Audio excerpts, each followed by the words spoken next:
I would love to be a boat captain, sailing out on the high seas. John Laverne with Bulldog Tours. That gentleman doesn't seem to have a bit of stress on his face every time I see him. It would be a really interesting thing to spend a day as one of the horticulturalists at one of the plantations, to know how to make things grow and make it beautiful. I would love Kitty Robinson's job at the Historic Charleston Foundation, preserving homes and artifacts. I'd like to be Bill Hall for the day at Hall's Chop House, or Billy Hall and greet at the door. It's such a great group of people in so many walks of the tourism life. What Rick Mosteller does with his whole Fort Sumter cruise business, to what Tom O'Rourke does in the whole park system. I want to trade with Gary Edwards during the British Open. Please, Gary, let me go. I'd love to be a bartender somewhere, maybe 2 nights a week, and just kind of sling beers around. I'd love to have my boss's job, because if my mom says I play on Facebook and eat subs, I'm sure he does less than me, or it appears that way. And I hope he doesn't see this. Trading places with Sean Brock for a day. I think what he does in food is so amazing, that from both the restaurants doing such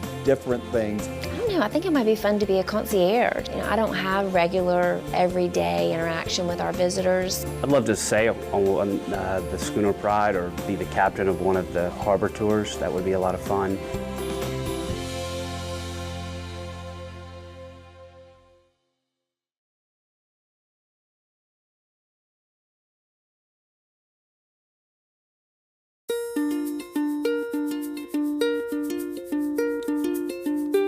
Anytime you open up a hotel, to have that first guest stay is something special.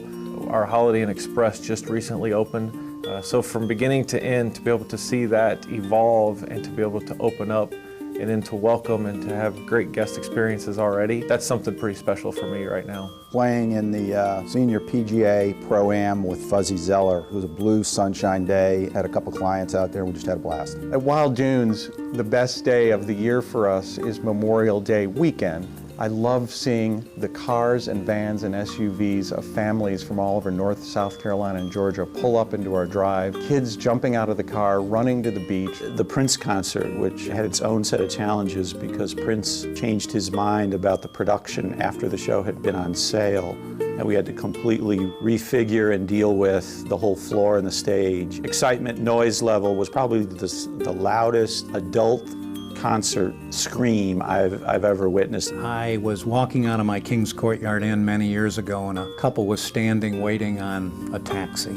And they were obviously very upset because they were late and the taxi didn't come. And I noticed how agitated the husband was, and I said, "Are you waiting?" He said, "Yes, we've been waiting forever." And I said, "Well, let me take you." And they were going on a cruise. So I said, "Pile in my car." I introduced myself and I took him in that 5 minutes to drive to the boat, I ended up chatting, and he actually became an investor in my next inn. So you never know who you're going to talk to, just being nice or being hospitable, and what that might turn out to be.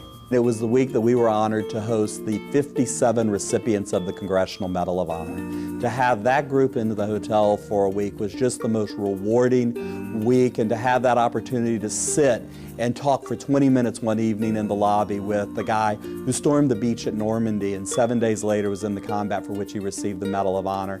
Yeah, halfway through my career, I know that there'll never be another group like that. The most exciting day in the last 15 years has been when we finally opened the doors of the Wentworth Mansion. I was the sales manager for the Courtyard by Marriott in North Charleston, and we had provided some guest rooms for the air show that year. I was allowed to go on a flight aboard an aerobatic biplane. And so my afternoon consisted of doing flips upside down over Charleston, doing some inverted maneuvers and stuff. It was the most amazing time I'd ever had. At McLeod Plantation, it's right now under construction. We're stabilizing the entire site, and it's closed to the public. And I drove up in my car, and there was an African-American man there with a camera on the gate as you go in. And as I got out of my car, I introduced myself. He said, "My grandfather worked there in those fields." And he said, when do you think it'll be open to the public? And I said, "Come on, I got a key." And when we got to the site, there's a tree there, an unbelievable oak tree. And in that tree is a bell that they called the enslaved Africans with. And when he saw that bell, he totally lost control. And as I watched that, and I saw how our parks and our work changes people's lives, it's a great connection to what we do. It helps you get up in the morning.